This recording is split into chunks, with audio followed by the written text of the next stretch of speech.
I'm joined today by Dr. Radu Dimitriu. We're discussing an article he's written together with Professor Lynette Riles on launching a brand.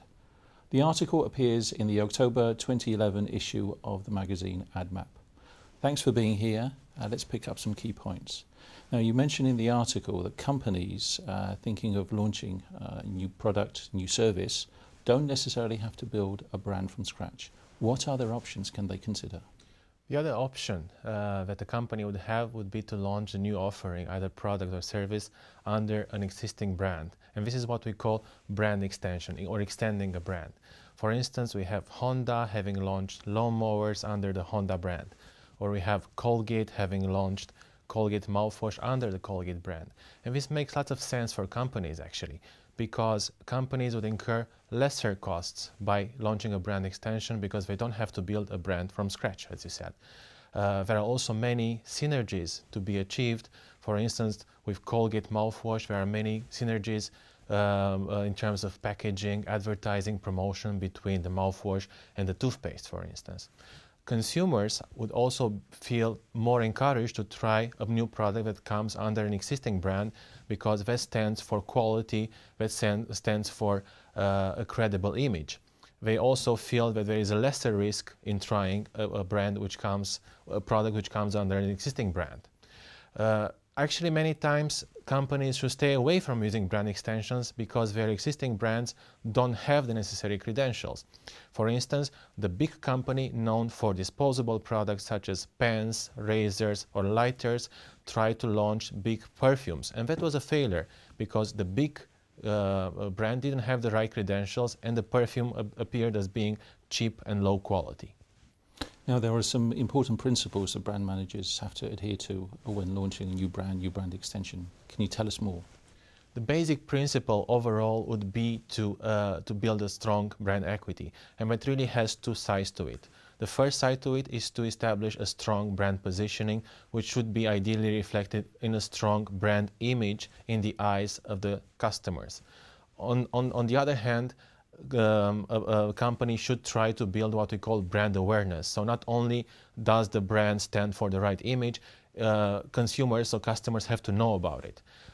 When considering brand positioning, there are a few principles about how a company should position a brand. First of all, a company should make sure that the brand sits in the right frame of reference.